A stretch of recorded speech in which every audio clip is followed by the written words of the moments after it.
অনেকেই young generation. আমি 2000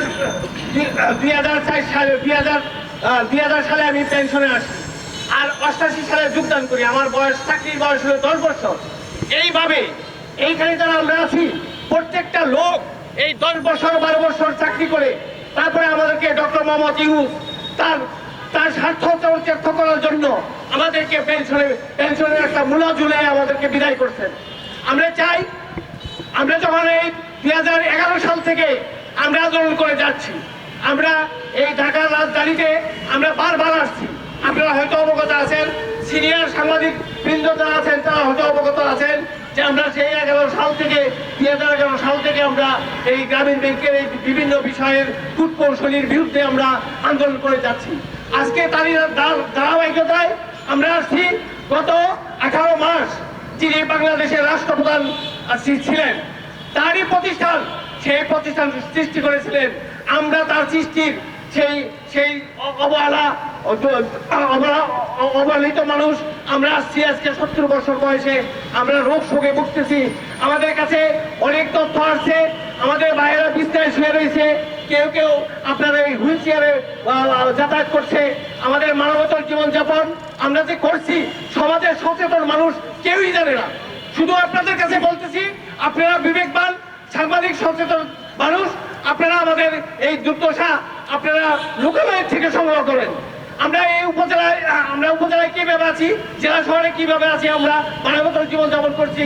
আপনারা যদি আমাদের প্রতি সদয় হয়ে আমরা সত্যিকারে আমরা এই যে অসুবিধা অসহায় অবস্থায় আছি সেটা যদি আপনারা জাতির কাছে তুলে ধরেন, আমরা আপনাদের কাছে কৃতজ্ঞ থাকবো। আমরা এর সাথে বলতে চাই, এই যাবৎ আমরা গ্রামীণ ব্যাংকের সৃষ্টি লগ্ন থেকে এই যাবৎ যা দেখে আছি, গ্রামীণ ব্যাংকের ভিতরে গত 18 মাস যেভাবে বাংলাদেশের দুর্নীতি করা হয়েছে তার চেয়ে বেশি দুর্নীতি রয়েছে এই গ্রামীণ ব্যাংকের ভিতরে। আমরা চাই আপনারা এই গ্রামীণ ব্যাংকের ভিতরে কি আছে না আছে সেটা ভালোভাবে উপস্থাপন করার জন্য আমরা শুনেছি অনেক সাংবাদিক ভাইরা গ্রামীণ ব্যাংকের বিষয় নিয়ে রাজপথে বা পত্রিকায় লিখতে সাহস পান না। একমাত্র কারণ হলো ডক্টর মোহাম্মদ ইউনূস। ডক্টর ইউনূস এমন কোনো কিছু হয় নাই আমাদের চাইতে, আমাদের চেয়ে ডক্টর ইউনূস সম্পর্কে বাংলাদেশের কোনো ব্যক্তিত্ব বেশি জানে না। আমরা যা জানি সেটা যদি প্রকাশ করি, ডক্টর ইউনূস এই বাংলাদেশ থেকে বিদায় নিতে পারবে না। আমি একটা কথা বলতে চাই আপনাদের, আমাদের ভিতরে যে আগুন আছে সেই আগুন তপ্ত আগুন।